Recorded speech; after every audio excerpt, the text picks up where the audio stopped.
Good afternoon, everyone. Good afternoon. Good afternoon, everyone. Good afternoon. That's better.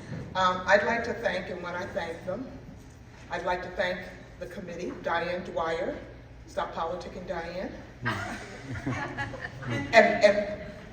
and Van Robinson, and last but not least, Sherry Dozier Owens. Without this, and the help of our president, who you'll hear from a little bit later, we couldn't have done that without them. So thank you all for coming. So I'm going to give you a little bit of background on our MC. It really doesn't need any introduction.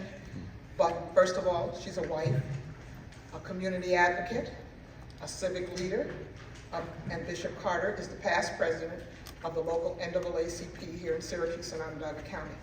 She's a graduate of the Maxwell School of Citizenship and of Public Affairs at Syracuse University, earning a degree in political science. Matthews-Carter has served in the pastorate for 25 years. That deserves some round of applause. 25 years. She was the first woman licensed and ordained through the Northeastern District Baptist Association. She is the pastor emeritus of Zion Hill World Harvest Baptist Church. She is the current chaplain for the New York State Association of Counties. She is the recipient of numerous awards, including 2021 recipient of Upstate New York Power 100. Additionally, she serves as a community by volunteering on many boards, including the Leadership Greater Syracuse, Rosamond Gifford Zoo, Central New York YMCA. She's the board chair. She also finds the time to be gainfully employed as the director of El Hindi Center for Dialogue at Interfaith Works. Without further ado, let's welcome our moderator for tonight's forum. Thank you. And the board, somebody's alarm is going off in their car out there. All right, thank you, Linda. Let's give a round of applause to Linda for the years, her and years of service with the NAACP. All right, we're going to have our invocation. If you would just bow your heads for a moment. Infinite, omniscient, gracious, and loving God, it is with thankfulness, expectation, and preparation that we ask your blessings upon the NAACP and every elected official and those seeking election on this evening. Oh Lord, just like the autumn foliage denotes the changing of a season with the vibrancy of colors and Christmas in the air and excitement for the new, I ask that this same energy empowers this event this evening as we lean in, serve with excellence, educate and advocate for the great people of our city and our county. In thy great name we pray. Amen. Amen. Again, welcome this evening. I'd like to first acknowledge the Reverend Dr. Bishop Ray King, who is the pastor of the great Bellegrove Missionary Baptist Church, for allowing us to use his space on this evening. Let's bless God for him. Thank you so much. I'd also like to acknowledge the president of the Syracuse Onondaga NAACP, President Gwendolyn Wood, if you would come up, and she's going to bring greetings, President.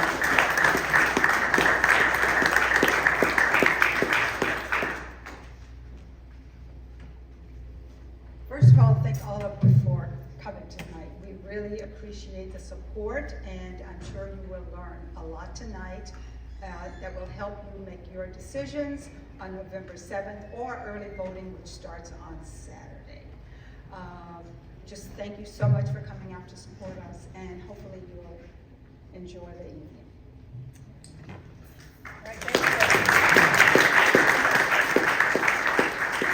I'd also like to acknowledge any of the NAACP board members that are here. If you would stand, past or present board members, if you would stand and just be recognized. All right, thank you. Yes, all right, very good. Thank you.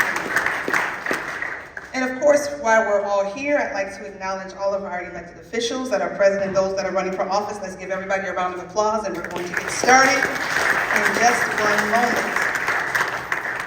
A couple of housekeeping things. I believe the bathrooms are behind me. Bathrooms are this way. Also, if you have cell phones, we're just going to ask that you would silence them for a moment. I know we always forget to do that, right? So please silence your cell phones. And of course, the purpose for our time together this evening is to hear from those candidates who are running for office and give you as the community an opportunity to hear their platform, to ask questions, and to find out where they stand on pertinent issues.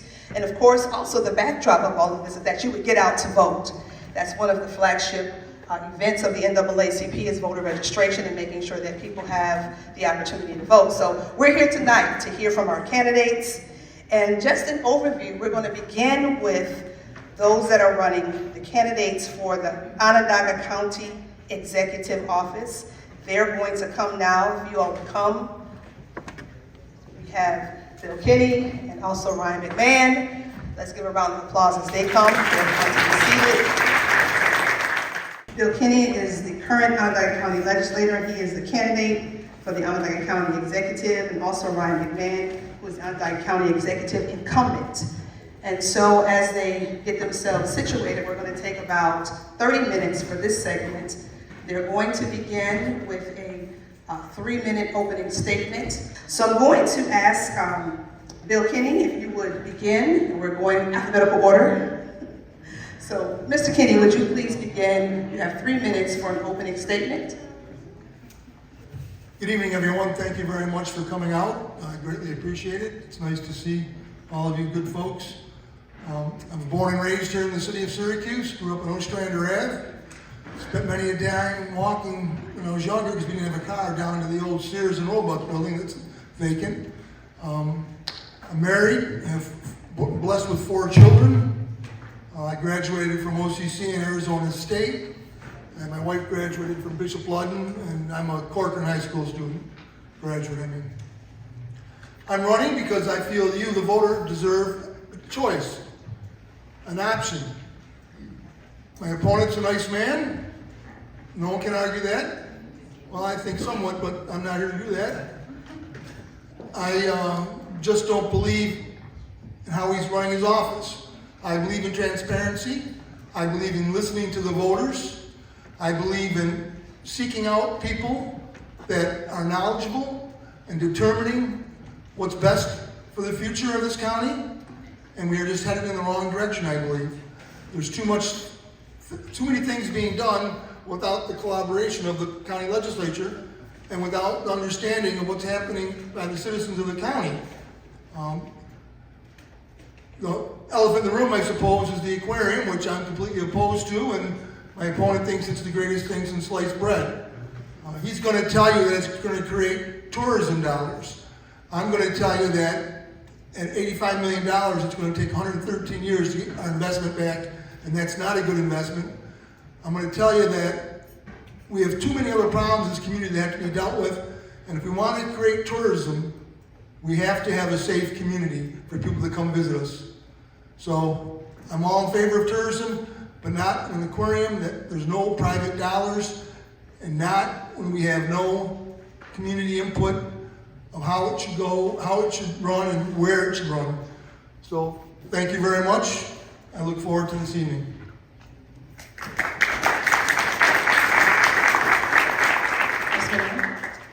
Thank you, everybody, and I know many of you.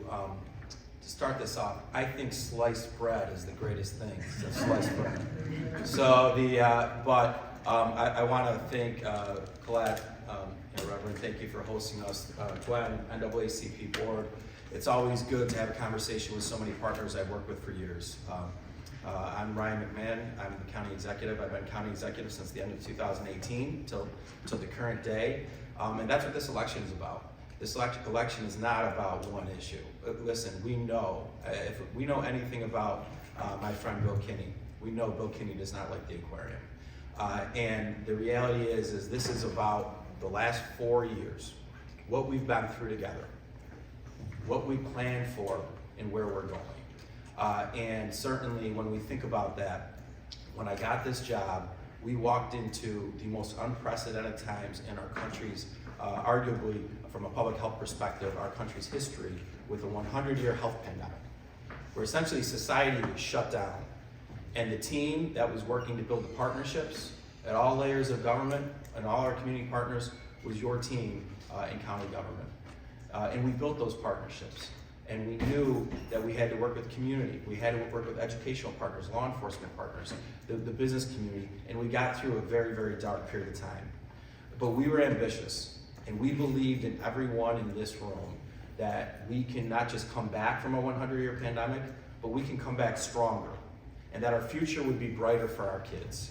And we planned for that, and we put forward an ambitious plan that invested in people, it invested in seniors, it modernized our infrastructure, and it created economic opportunity. And that's what we've done.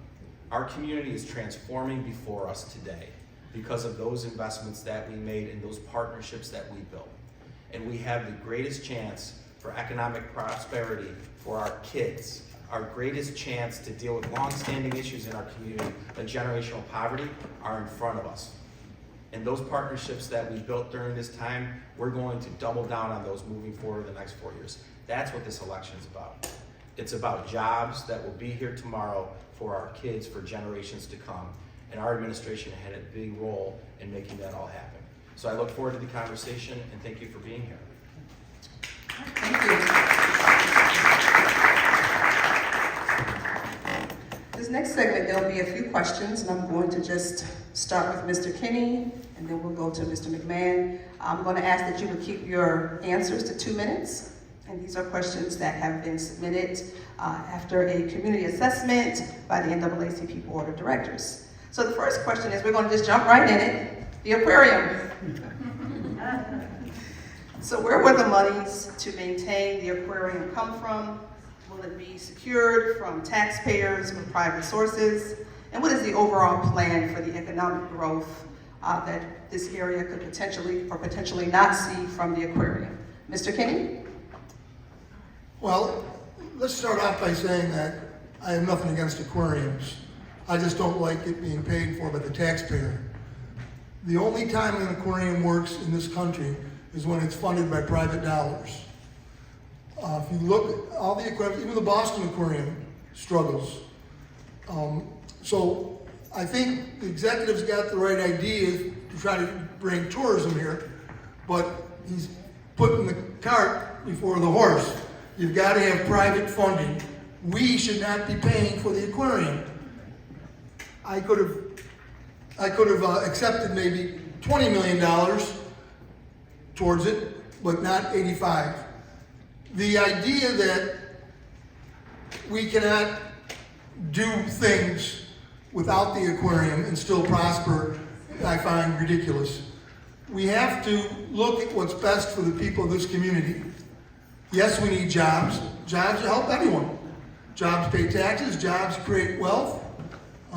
But I don't see an aquarium doing that because I don't think that numbers in that report that the county paid for are accurate or realistic.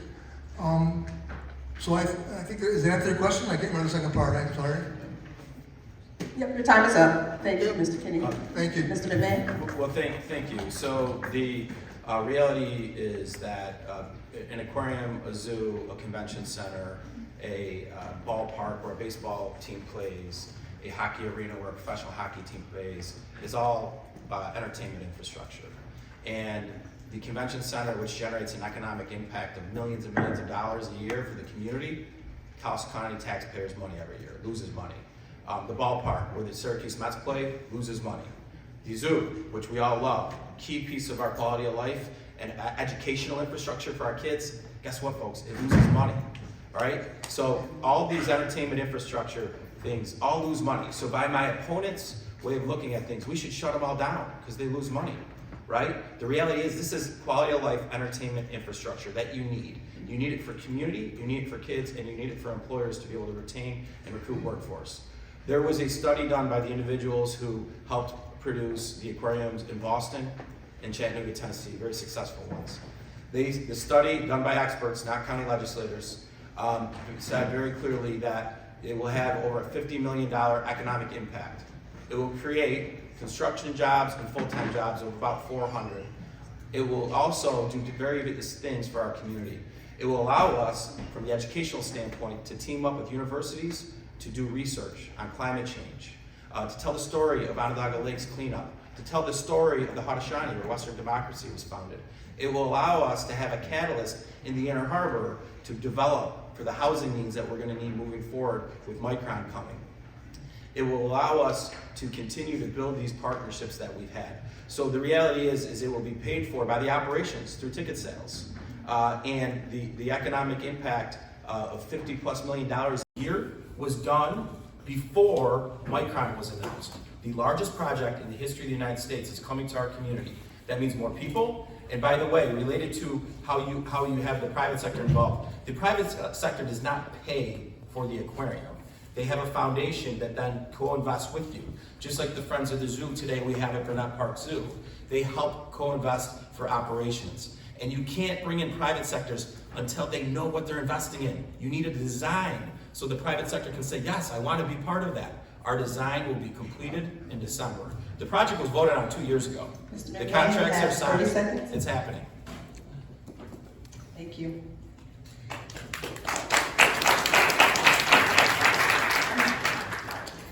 So the next question is about affordable housing. Mr. Kinney, it is well documented that there is a shortage in the city and county and will only increase upon the arrival of Micron. Would you be amenable to a no-tax subsidy for housing projects that do not provide affordable housing units? And is there a master plan, and what would be your master plan for housing in Onondaga County? Well, there's a county in Maryland called Montgomery County, and they invested $100 million in a program that partnered with private businesses. And they partnered to create affordable housing for all different levels.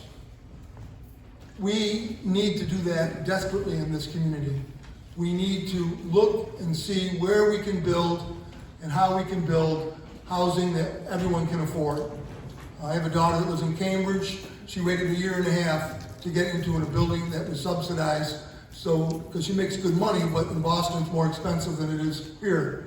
So she needed someplace which she could afford. So I want to work with things like that.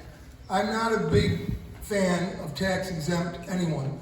I think everyone should pay their fair share. That being said, there are times when we have to do things to help move the economy, to help create jobs, and in this case, to help create housing.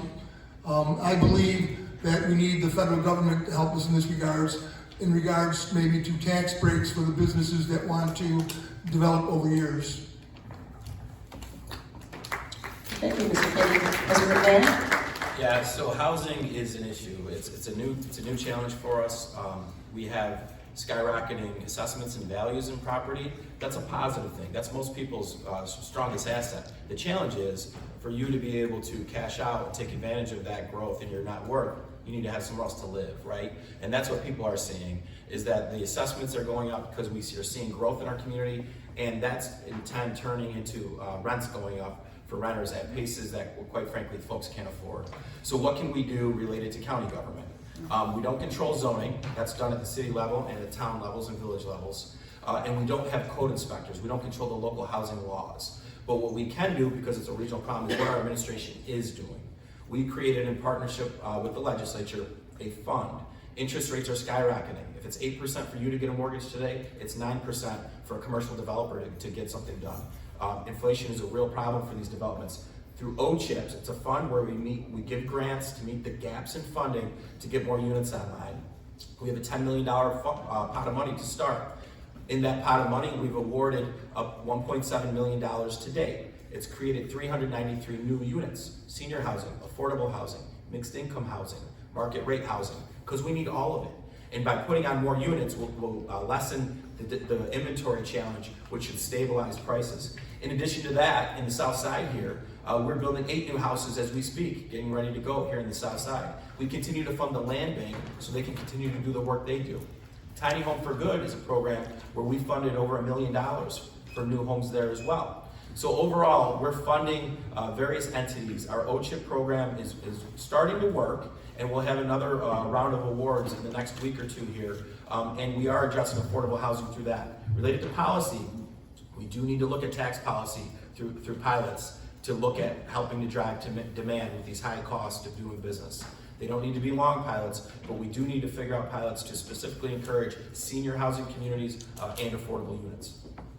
Okay.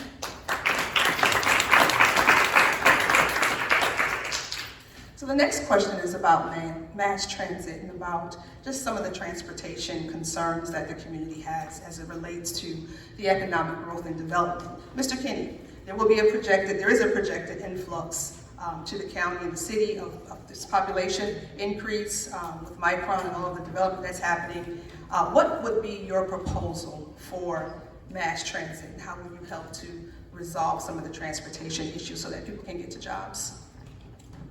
Well, our society is heavily dependent on personal vehicles, which I don't see that changing. However, we can use bus system and improve the bus system. We can try the BRTs, bus rapid transportation. We can try to get more people to use those and have more routes so that people that are without a car can use that. You know, I'd like to try smaller buses that go to various places to pick up people to take them to work. I don't know the cost of that though, but I can study it because I think we need a way to get people who want to work because, you know, the jobs aren't paying that much right now, so we have to find a way that those people who want to work, get them to work. So I'm in favor of increasing the bus system. Okay, thank you, Mr. Kinney. No, transportation is a barrier to employment. We know this. And so when we negotiated the deal with Amazon, part of that deal that Amazon was demanding from us and we were demanding from them is routes from Central on the shifts. Certainly with Micron, the same will be there, but we need to be more aspirational than that. We have bus rapid transit that will be implemented for the city of Syracuse, going through OCC as well by 2026. It sounds like a long time, but it will be here quicker than we think. But we need, Bill and I don't disagree on this a lot. The reality is we need employer rapid transit. We have very large employers, we're creating jobs. We need to be able to get workforce to these work sites, and most of them are in the suburbs. The reality is for us to meet this moment, for Micron to be successful, for us to be the hub for semiconductor memory technology manufacturing in the Northeast and in all of North America, we need to activate pockets of workforce that are underrepresented. That's women who are underemployed. That's rural communities, and that is urban communities, specifically communities of color. And one of the barriers that we'll see, besides transportation, is childcare, and we're making very large investments there as well. Thank you, Mr. Kinney. We have a few more moments for this segment, but I'm going to switch who goes first. So, Mr. McMahon, I'm going to give you an opportunity to go first, and Mr. Kinney afterwards. So the next question is about environment and the climate. Water, air, we have a lot of projects that are happening within our community. I-81, Blueprint 15, Micron, and all of the water that plan is going to use. What is your plan for environmental justice and to make sure that the residents, particularly those low-income communities, are going to be safe with all of the projects? Yeah, I think, well, first off with the Micron project, part of this is going to be, it's going to be the greenest semiconductor campus in the world. It's going to be a gold LEED certified campus. For them to take advantage of all the state tax credits, they have to hit sustainable goals, so it's in their interest. I encourage people to go on their website and look at their sustainability plan. It's actually more aggressive than the state of New York's. Related to some of the other environmental issues, look at our community learned a lot with what happened to us with Onondaga Lake. One of our greatest assets in the 1900s was the epicenter of recreational activity for our community, and then a company polluted it. And we've spent $1 billion cleaning it up and creating access with Onondaga Lake and its tributaries, right? We've learned a lot about different infrastructure that's divided communities over the years and the impacts of that. And so we've had an opportunity now, we're on the backside of the cleanup of Onondaga Lake, the Save the Rain program, one of the county's policy, green infrastructure, right? Very environmentally friendly. We're at Interfaith Works today, celebrating the Save the Rain project, capturing 1 million gallons of rainwater before it gets into our aging infrastructure, right? There's a lot of different things we're doing, utilizing technology at WEP and making investments where we're doing environmentally, but cost-saving measures there with the latest technology that's happening. These are things that are happening in county government all the time. We have an Office of the Environment that is very interested to continue to get input from the community and work with the community on various projects, whether it's more Save the Rain green infrastructure projects or implementing new projects that are essentially climate friendly. Thank you. Mr. Clinton? Well, I have to agree with the county executive on the Save the Rain program. It's been a very good thing for this community, and I'm glad that County Executive Mahoney started it. I just want to say, if you look at some of the projects that were done in that, okay, they were kind of questionable. Like the parking lot for Swallow's Bar on South Ave, that was included in that. I was told that it was just outside the area, but it qualified. And yet, 1 block away was the parking lot for Elmwood School at the time, and they didn't do that. So, Save the Rain is a good program. I question some of the places where they put it, the money. Environmentally, again, the county executive's right. Micron's got a great plan. I'm still not sure about the reclaiming the use of water, because I think that's something we have to work on. I believe they're going to do it, and I hope that materializes.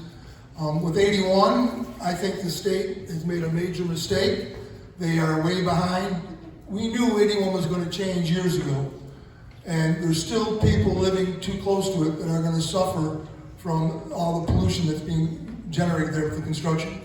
I don't know how those people are going to do it.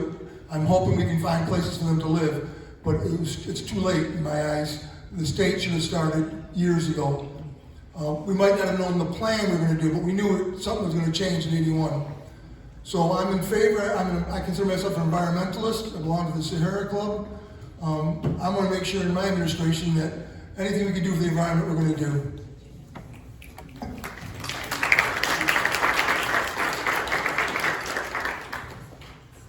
Okay, I have one more question that was generated from the NAACP, and then we have a couple of questions from the audience that are directed to either of you individually, and then you'll have your closing statements. So the next question is about education. Mr. McMahon, clearly there are communities within Onondaga County school districts that are underperforming. What will be your plan? How will you advocate? How will you assist to make sure that all of the children in Onondaga County are doing the very best that they can, are getting the resources that they deserve and need within our school districts? Yeah, so with schools, school taxes pay for teachers and pay for school buildings and their budgets. What we have done, which has been recognized nationally, is that we have brought social service supports and mental health supports into the schools. And if you look at the tide, and again, this started in the city school district when Joni Mahoney was county executive. We just supported it when I was the chairman of the county legislature. But when you look at the increasing in graduation rates, there is a correlation with these types of services where you can get all the services a kid needs in the schools where we know the children will be. What my administration did is we took the model that was started and we doubled down on it after COVID, and we've put 3-tiered support levels in mental health clinics in every school district in Onondaga County, understanding that the challenges kids are going through, the trauma, the isolation, the technology, which is a curse but a blessing at times, are things that are a lot for kids. I have 2 teenage kids myself that go through these challenges.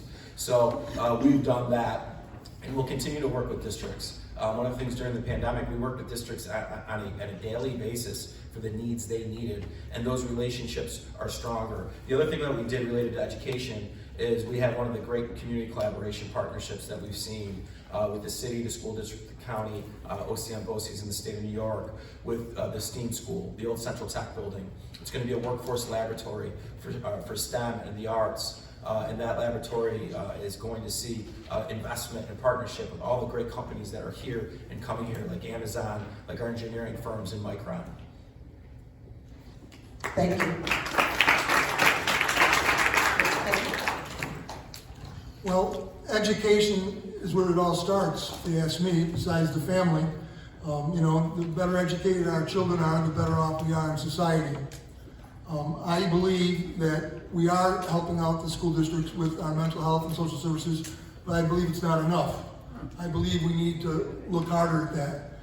I also believe that one way you help students, especially now, after coming out of COVID is you have smaller class sizes. So I'd like to work with all the superintendents to try to find out a way we can help them with that. The Old Central Tech, it's finally going to come online in a few years. That's a wonderful, wonderful program. That's going to change our county too. So these are good things, but we cannot forget that we have this opiate crisis and we have the mental health crisis, which we need to continue to focus on, in my eyes, more. Thank you. We now have a couple of questions. What I've tried to do is just kind of bring all of the questions together. Many of you asked or wrote on these cards very similar questions. But this first question is going to be to the incumbent, Mr. McMahon. It has to do with the high rates of poverty for Black and brown communities in Onondaga County. What is your plan to address that issue? So I appreciate the question. The reality is in my first state of the county, first off, the first meeting I ever had with, as county executive was with who? The young lady in front of me, Linda Brown Robinson, who's the president of the NAACP. And in my first State of the County address, we recognized that the minority community represents 18% of the county's population, but that wasn't represented in county hiring. And we made a goal that we would get at least to 20% by 2021. I'm happy to report that you got to put your money where your mouth is, and you got to work, and you got to have a great team. And I have a great department, and I have a great commissioner, Monica Williams, my Diversity and Inclusion Commissioner. And we have hired since 2021, 22, and 23. We have had 418 new employees, and 31% of those are minority candidates. So we've exceeded the goal drastically, and that sets the tone. And in addition to that, we have policy where we have minority women-owned business goals for our procurement. So we're creating opportunities for women-owned businesses and minority-owned businesses and veteran-owned businesses in all of our big projects. Any county project, we have those. And in addition to that, when we were negotiating the Micron deal, one of the things was we wanted that construction project to be inclusive as well. And so we negotiated with Micron at the table that on eligible construction spend that they had minority, women, and veteran-owned business goals. And in addition to that, we negotiated with Micron that not just is it going to be on the construction project, but on your operating budget, that you use minority vendors and women vendors and set goals there. And so we feel like between the policies we have, the great work being done in our Office of Diversity and Inclusion, we make tremendous strides at creating opportunity in our minority communities.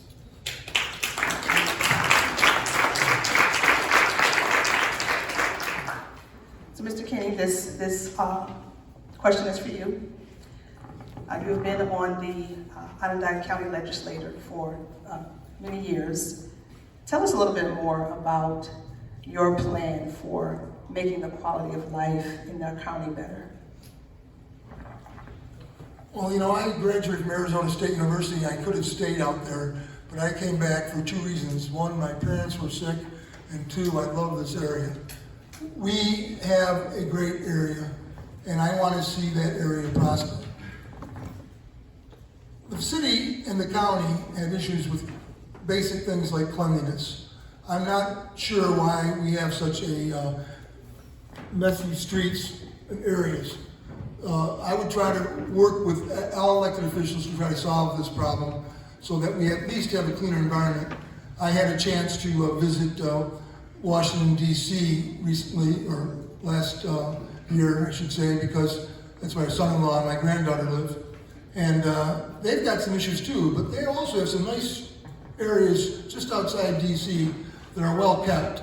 And I would try to find out how we do that to make this area to have a quality of life as far as cleanliness. As far as other things, you know, the county executive mentioned that, you know, we have a hockey rink, we have a ballpark, we have a convention center, and they all lose money. Well, when you build something, you gotta understand what you're doing. When the convention center was built, the study said, put a hotel with it or to lose money. Most people don't know that, that's true. The county executive at the time, Nick Barrow, didn't think he could convince the voters or the legislature to build the hotel, so he didn't. And unfortunately, we as citizens have been paying the price ever since, because it does lose money. But was it the right thing to do? I don't know. I've got a brother that's 10 years older than me that was in the convention travel business for 35 years. He thought it was nuts. But we haven't, so we can't let it go to waste. So let's try to make it better. But we need a hotel to make that work. And the county has not done that. The ballpark, well, everyone loves baseball. I personally think that the ballpark should have been downtown, not out on the north side. But again, that didn't happen. It's built out there. So we have to invest in it or just fold up shop. We don't want to fold up shop. We want our community to grow.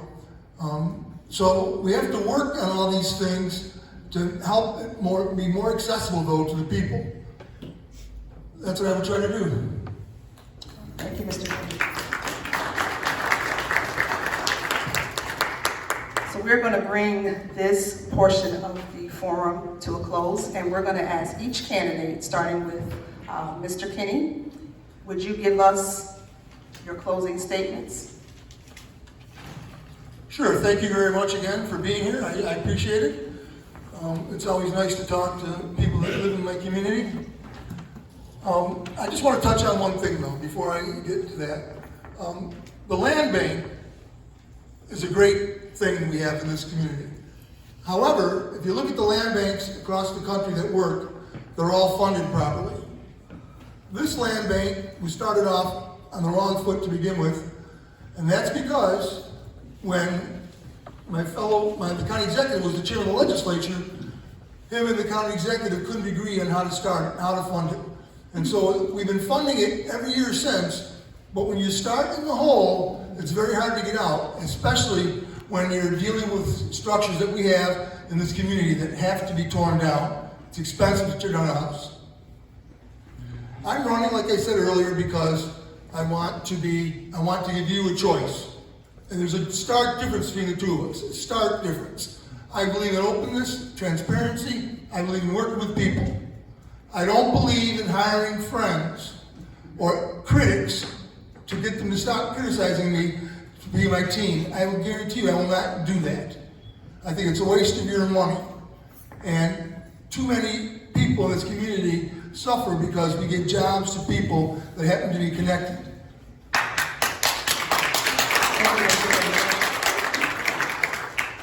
Okay. Thank you. Mr. McMahon? Well, look, I appreciate you coming out tonight, and this is about the future, right? And the reality is, the pathway out of poverty is a job and a career. That's the reality. It's not a government program. It's jobs and careers. And we have brought the jobs, and we have the opportunity in front of us, and now we need to execute on it. And we need to execute, and we need to build the greatest, most inclusive workforce that any community has ever seen.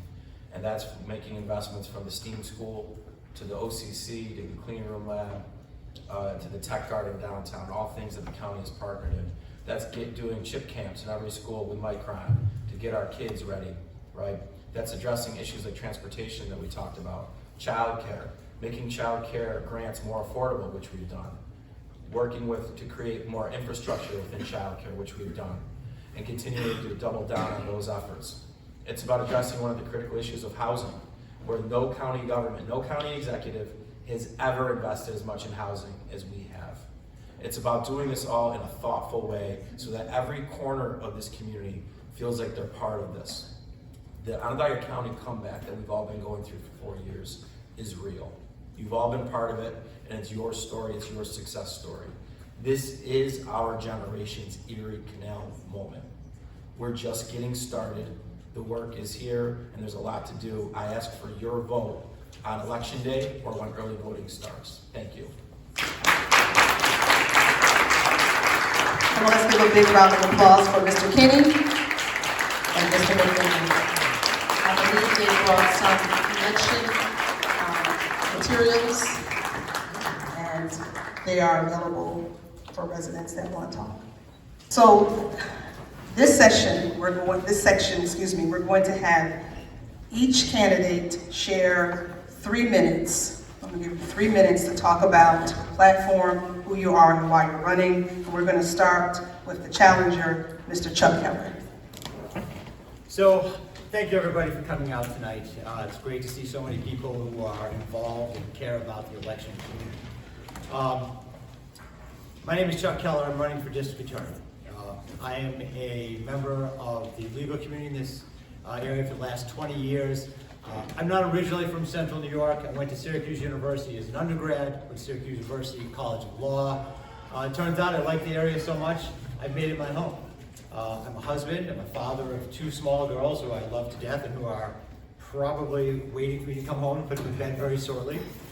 So why am I running for District Attorney's office? I'm in the criminal courts every single day. I see things that work, but more and more, day after day, I see things that don't work. I see problems, I see cases neglected, I see prosecutors untrained, unsupported, failing to get where we need to be. My whole platform is simply, I believe we can do better. We've had the same administration in place for decades. And I believe that at this moment, the criminal justice system is functioning worse than it has been in the last 30 years. And my opponent's gonna blame things like bail reform, discovery reform, and judges and things like that. Those kinds of things aren't going to change, right? Bail reform is here to stay, discovery reform is here to stay, judges are who they are.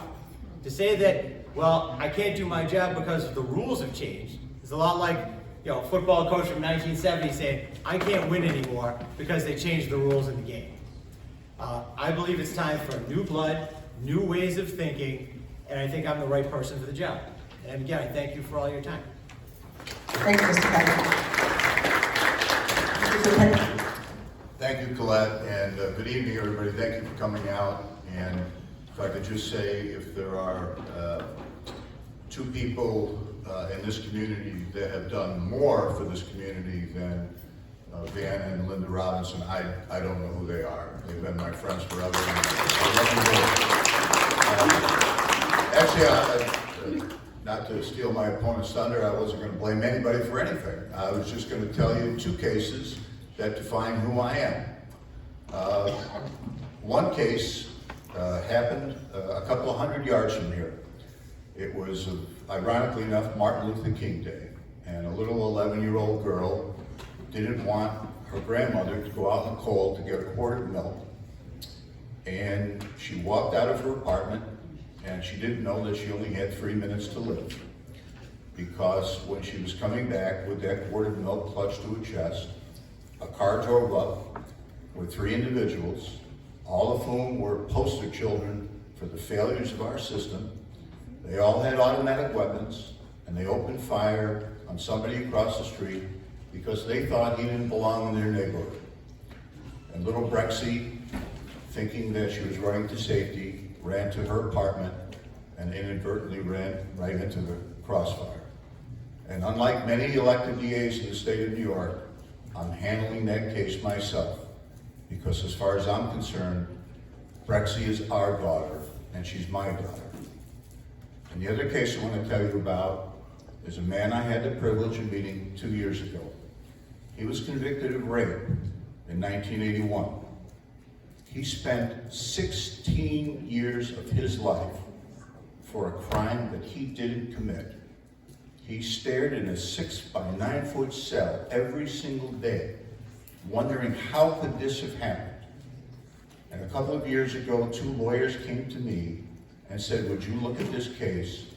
And 2 months later, I went into court and exonerated that man. And I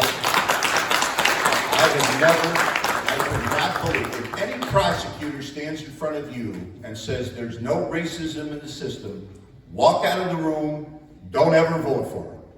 Because that man was convicted for one reason and one reason only, the color of his skin.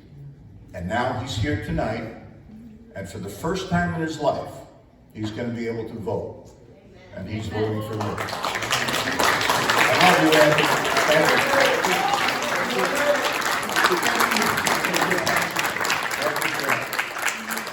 I know that you both have to leave. I know Mr. Fitzpatrick has to leave, but I'd like to give you an opportunity, each of you, to do like a 1 to 2 minutes, 2 minutes maximum closing statement. Mr. Keller? No questions. Okay. Opening and closing. So, Again, the criminal justice system in this community is not about one or two cases. It's about the hundreds and thousands of cases that go through the system every single day that impact all of our lives. We can all pick out a couple of cases which are successes. We can all pick out a couple of cases which are terrible tragedies and failures. What I'm talking about is a systemic problem that affects the safety of this community. And I believe we can do better. Bill talks about how he handled that case personally. That's great. But what about the hundreds and thousands of other cases that are not being handled in that way?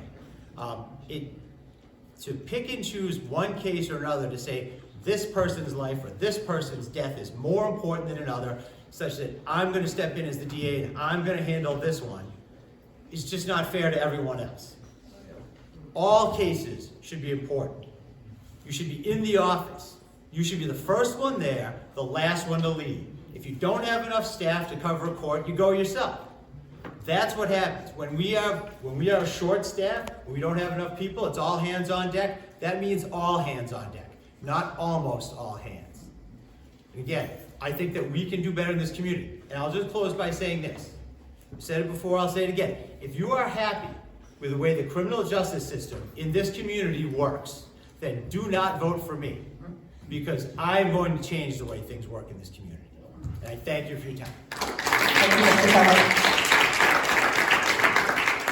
Mr. Fitzpatrick. Thank you, Colette, and thank you all again. I apologize, I have to speak at another event tonight, and I would love to answer questions. If you'd like to email me a question, go on my website. I answer every email myself. You know, it's astonishing to me what I just heard, because, you know, Mr. Broadwater didn't come to me first. He came to my opponent first, about 12 years ago. And you know what he did for him? Absolutely nothing. Not my words, his words. Let me tell you what he said when he was asked about the case. Quote, "To my discredit, did I do anything? Did I step up and do it? No, and I feel guilty about it." Those are his words. And now he's telling you that he'll be a better manager than I am. I've had the absolute privilege of a lifetime to serve as your DA for 32 years.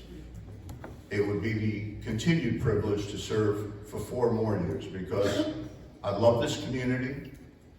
I've been an innovator. I've been a national leader. I meet with elected officials in Washington and Albany almost on a weekly basis.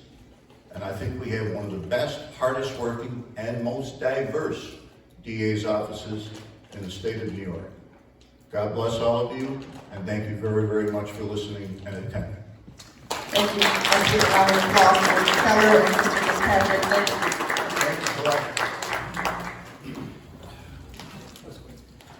I'm going to just do a few transition remarks, and then we're going to move to our Onondaga County Comptroller candidates. So we're just going to give these candidates an opportunity to share who they are. I'm going to give them 3 minutes each to do their opening statements, and then you'll have closing statements. So I'm going to have Casey Jordan, who is our challenger, if you would begin with opening statements. Just tell us who you are and give us a little bit about your platform. All right. Good evening, everyone. Thank you very much for being here. Many of you don't know me. I grew up in central New York, at first on John Street here in the city of Syracuse, and then later in the town of Clay. I graduated from Liverpool High School in 1980, and then moved on to college. I studied economics and finance in college.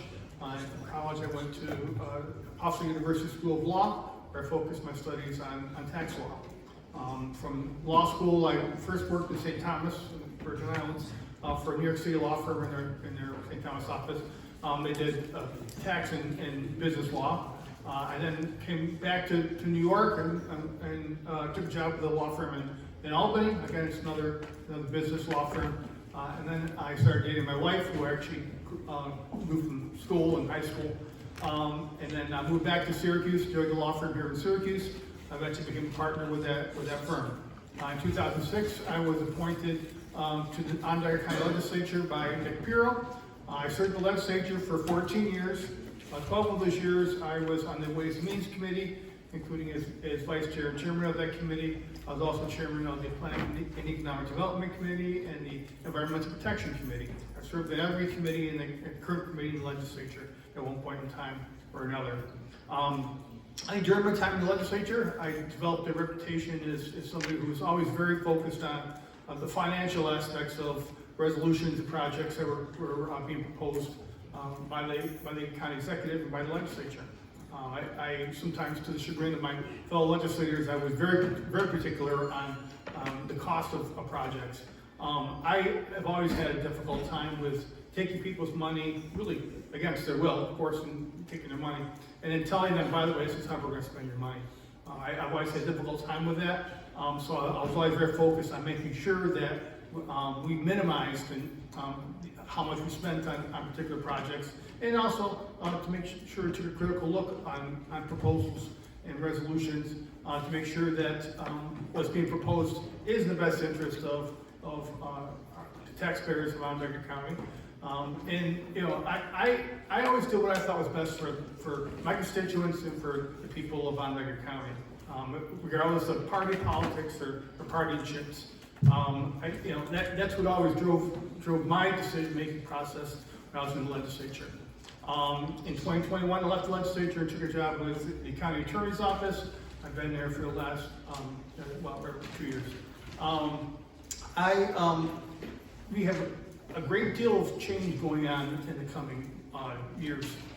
And I think it's critical that the comptroller's office is an independently elected office for a good reason. It's supposed to be independent of the county executive's office as well as the legislature, an objective, independent set of eyes on the county finances. And I think it's more important than almost ever that we have somebody in office that does have that critical view of the cost of projects and with county finances, making sure that we focus on making sure that county government operates as effectively and efficiently at the lowest cost possible, especially with the projects that are coming down the pike.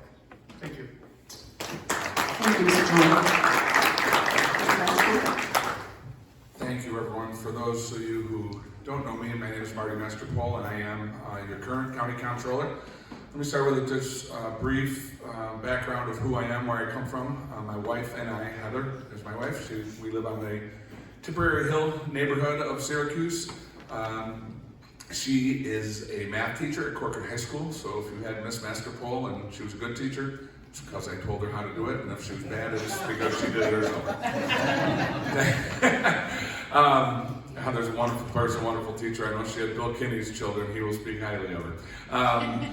We have 2 children. I have a senior in high school and a freshman in high school. By way of political background, I've served 4 years on the Syracuse Common Council. I served 4 years with my opponent on the county legislature. As well as I'd like to point out, there's a couple retiring legislators here that I think should have recognition. Mary Kuhn, Dr. Chase, Linda Irvin, and Bill Kinney, of course, will be leaving the legislature this year.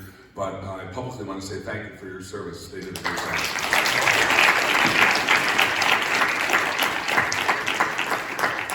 So after I left the county legislature, I became the city of Syracuse auditor, where I served for 4 years. Excuse me, I was a city auditor for 8 years. 4 years ago, I was elected as Onondaga County Comptroller, and I'm hoping to stay. Amongst all of my 20 years experience in government, I also have 20 years experience in the private sector. I was a partner with my brothers in the Masterpole Murphy Insurance Agency, which was started by my dad shortly after he was honorably discharged from World War II. And when he retired, my brothers and I, we earned it the old-fashioned way. We inherited it, as I like to say. Why do I bring that up? And I'm going to bring it up as how it relates to the County Comptroller's Office. My first year in the Masterpole Murphy Agency was in the fall of 1998. For those of you who don't remember the fall of 1998, the Labor Day storm hit. One of my first days at work, we're running generators to operate phones and computers, handle $1 million claims, folks, some without insurance, of course, trying to assist in the best way possible, FEMA measures, all the above. But what was supposed to be a sales job and going in and growing a business turned into, rapid attention on claims and customer service to make sure your customers are satisfied getting the dollars that they earned, deserved in their insurance claims. We had 0 errors and omissions claims, and what does that mean? It means that literally no one of 100% of our clients were satisfied with how their claims was being paid. That's almost unheard of, but through that tragedy, we did well, and I, learned it from my father and all the above, but I believe I have the ability to adjust when adjustments are needed. And I relate that to my first 3 months in the County Comptroller's office. I began January 1st of 2020, March 16th of 2020, we all know what happened, 100-year pandemic hits.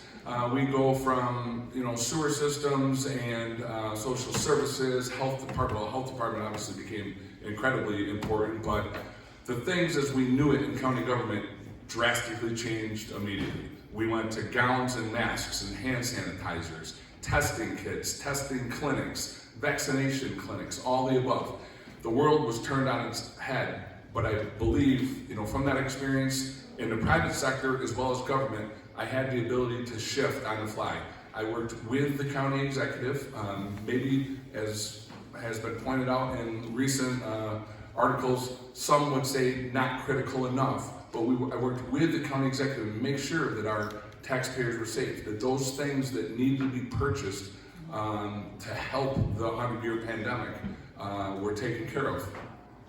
So I'm going to end with that. I know we have a closing statement. I don't believe there's any questions. I don't want to go crazy over time, but I think the 4 years has been very successful. I hope you'll send me back there for another 4 years. I enjoyed the job more than I probably should, but I would be honored to earn your vote on election day. Thank you.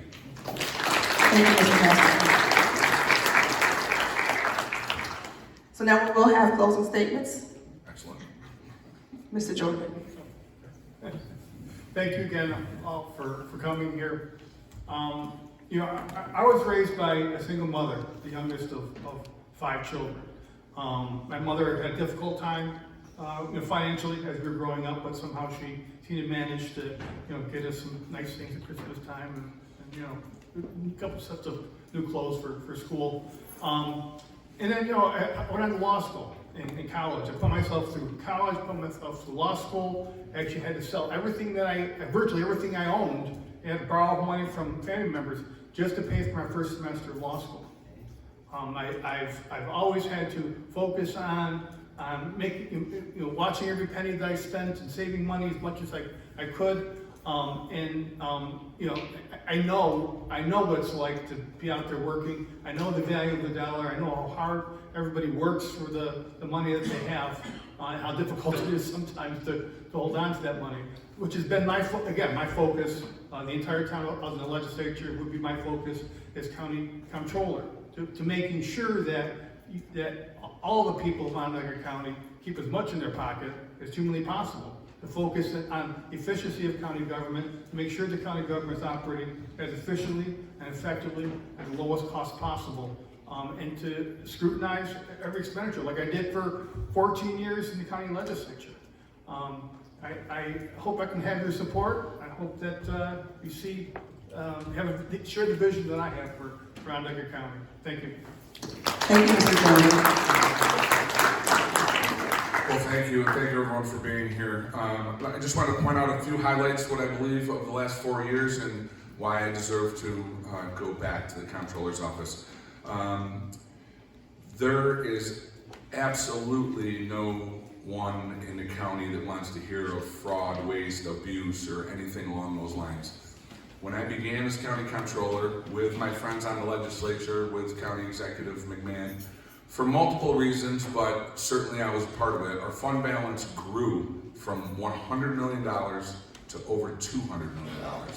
So if there's any suggestion that there's any fraud, waste, or abuse in county government, I'll point to our savings account and say it wouldn't have doubled if we were wasting money. Secondarily to that, I believe, the county tax dollars, a county taxpayer is also a city taxpayer, the town taxpayer is also a county taxpayer. We don't draw lines in our accounting worlds. I know up front here I have my good friend in her other life from the New York State Comptroller's office.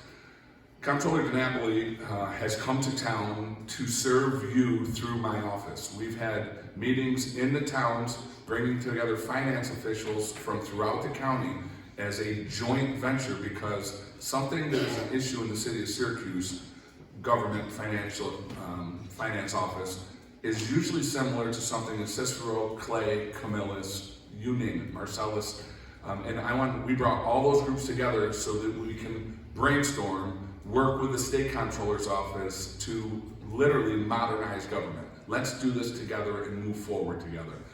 So I will close with this. I had, everybody has a campaign slogan, I feel like, and mine from 4 years ago was "Experience Matters." And the reason I said that was because of my time in the legislature, my time as city auditor, my private sector business. I believe I had that experience. Well, guess what, folks? Experience matters more now because I have 4 years in the comptroller's office taking care of your tax dollars, and we've done it well. I'd be honored by your vote. Thank you. Thank you.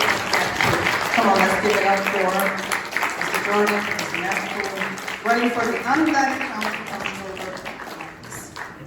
All right, we are coming in for the home stretch. You have been a wonderful, wonderful audience. We have, certainly not the least, but we have 2 more candidates for Onondaga County Clerk, Lisa Dell and Emily Essie. Say that right. Come on down. And while they're coming, there's another program that the NAACP has. It's called Souls to the Polls. And Souls to the Polls will be happening, helping people get to the polls, giving rides to the polls. So there's a flyer over there. Members of the NAACP board are here to share with you about Souls to the Polls. Okay? All right. So, as we come in for the home stretch, these 2 individuals are running for Onondaga County Clerk. And so we're going to start with Lisa. Lisa, give us opening statements. Tell us a little bit about yourself and your platform. Hello, everybody. Thank you for especially inviting me to this candidates forum. It's wonderful to be out in the community. My name is Lisa Dell, and I'm your current county clerk. I'm just serving, I will be serving the end of my 2nd term, and I'm hoping that I'm going to get your vote to continue serving. I'm originally from Rochester, New York.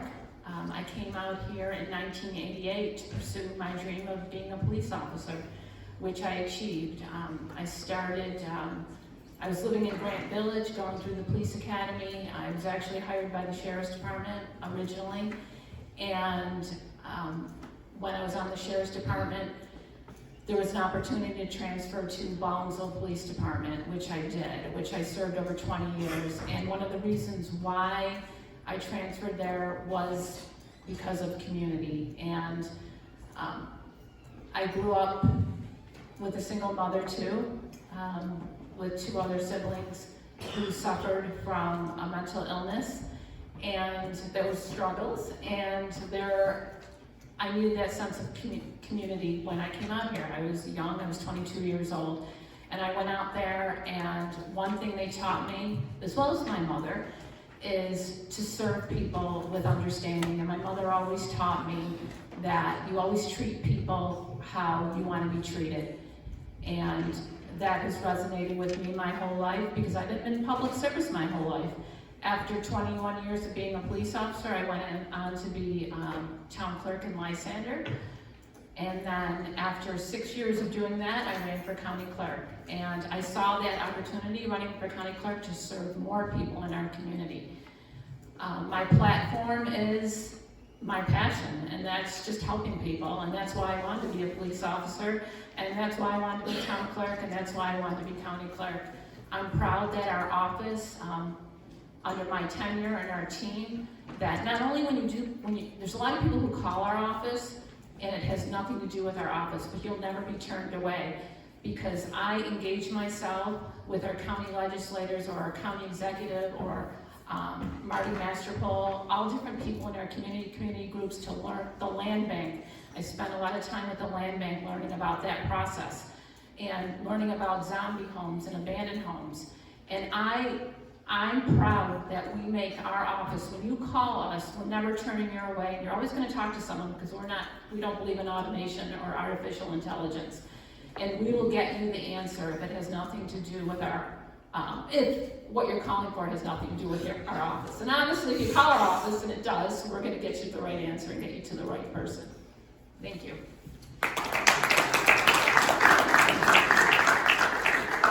Testing. Okay, here we go. Ms. Hesse. Thank you. Thank you everyone for having me, especially the NAACP. It was a pleasure this summer to volunteer and help get voters registered to vote, or people registered to vote. So thank you for that opportunity, and thank you to Lisa.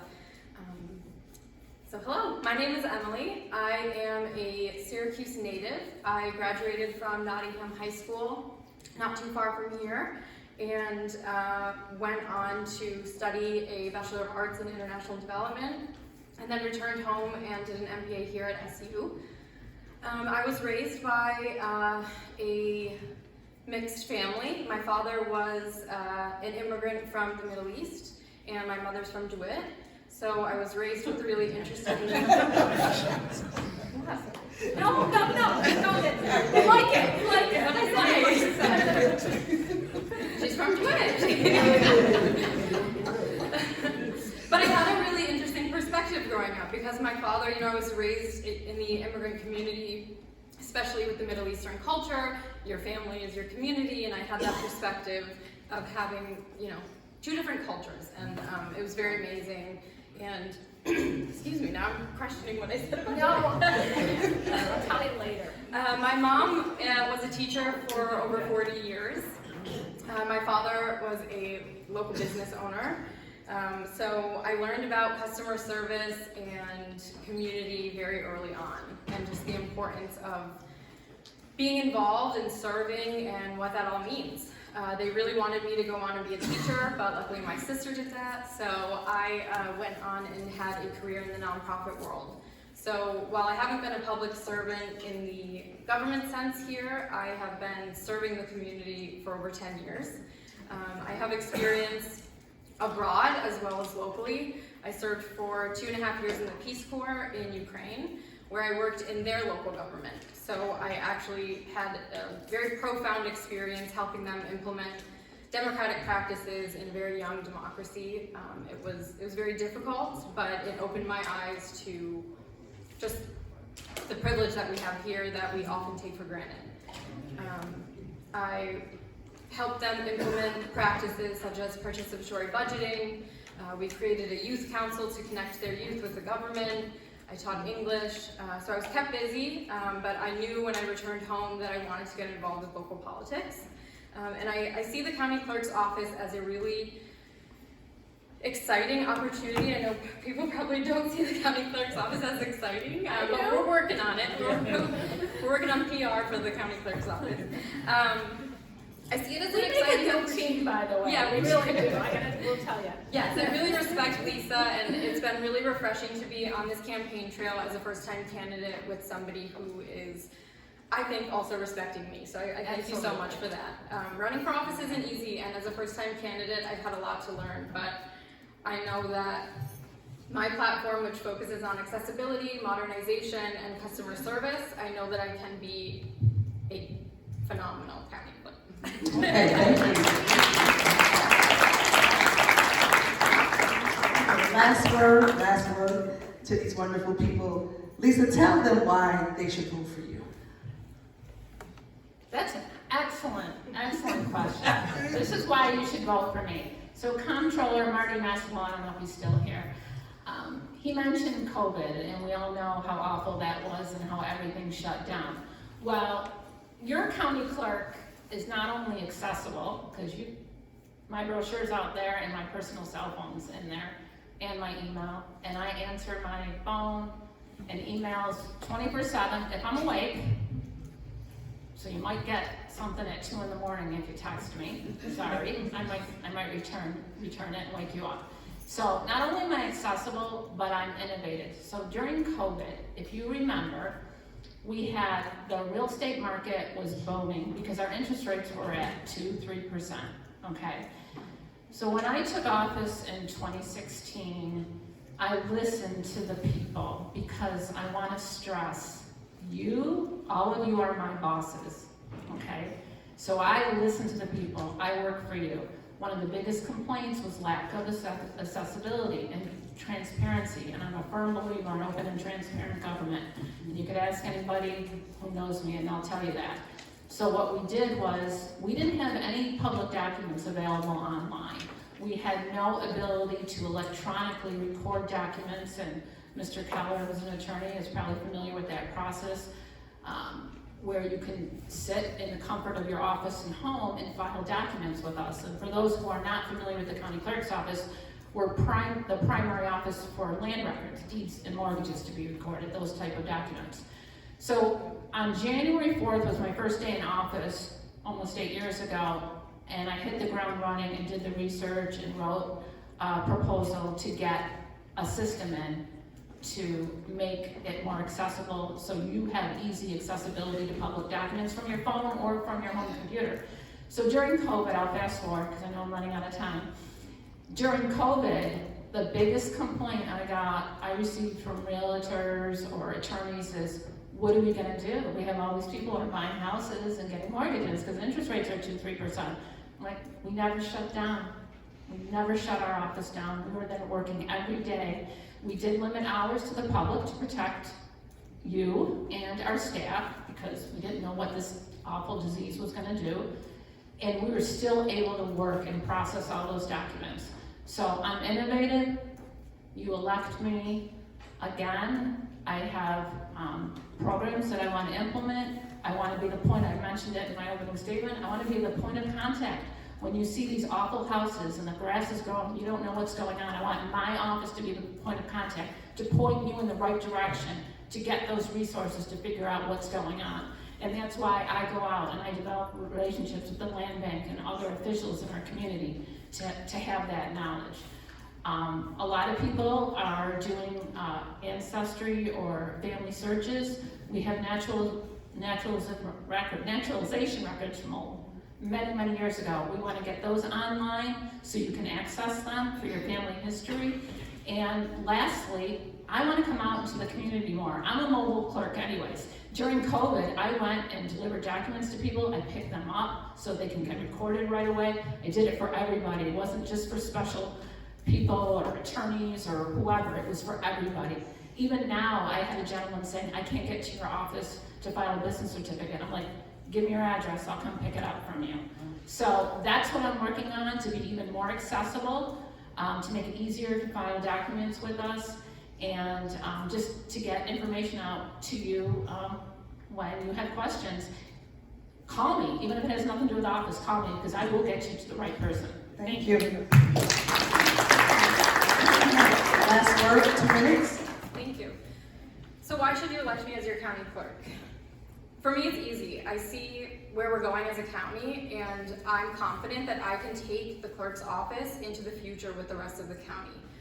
When I talk about accessibility, I'm talking about going into schools all over the county. We should have programs where we're teaching our students about the path to civil service.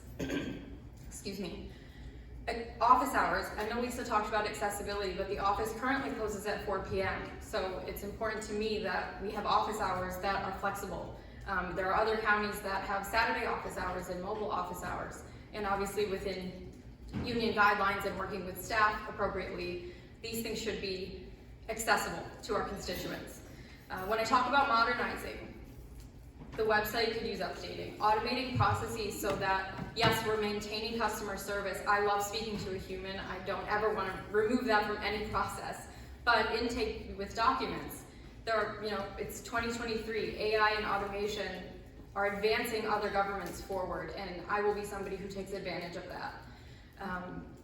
Customer service. To me, that is what government is. Gone are the days that our constituents are just okay with bad customer service. Everybody should walk into that office and get an answer and have a pleasant experience, and you will be absolutely sure that I will be providing that. About me a little bit more, I felt like I got a little bit sidetracked earlier. I've been working for the past 3 years at home headquarters in the world of affordable housing. I work with the land bank on a regular basis. I'm part of the team that is revitalizing those houses and building new houses and making sure our community has access to financing so that they can improve their home and they can buy a house and be a first-time home buyer. In today's market, these are important resources. I've yet to buy my first home, and I hope to one day do that. But you can already count on me. I'm already in the community. So as a county clerk, I'll continue that. I'll be out in the community, making partnerships with other agencies, other nonprofits, making sure that we're reaching all corners of the county and serving everybody fairly. All right. Thank you so much. All right, let's give a round of applause.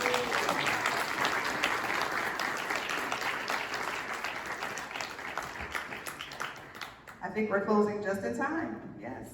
So before we close, we have packets. Sold to the polls packets, yes? All right, make sure that you get the sold to the poll packets. Let's give a round of applause to the NAACP.